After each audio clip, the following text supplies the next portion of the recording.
In today's video, I'm going to show you how to use Canva's built-in stock photos in your designs.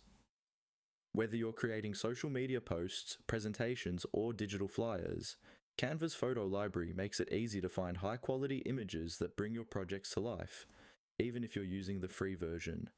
Start by opening Canva and either creating a new design or opening one you've already started.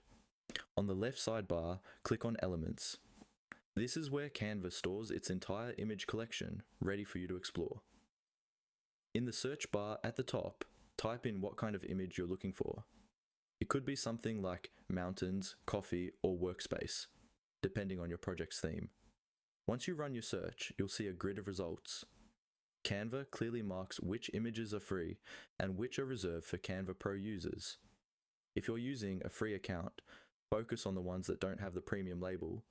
There are plenty of great options to choose from. When you find a photo that fits your design, click it once and it will automatically appear in your canvas. Next, take a moment to adjust how it looks within your layout.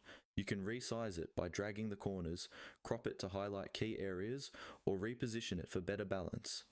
At the top of the screen, you'll find editing tools that let you fine-tune your image, from brightness and contrast adjustments to applying filters that change the mood and tone.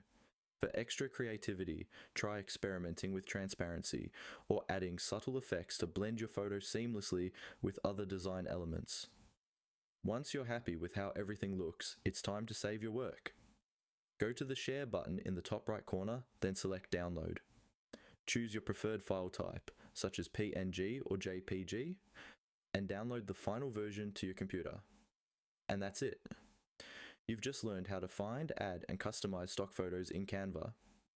Thanks for watching, and if you found this helpful, be sure to like the video and subscribe for more quick and practical Canva tutorials.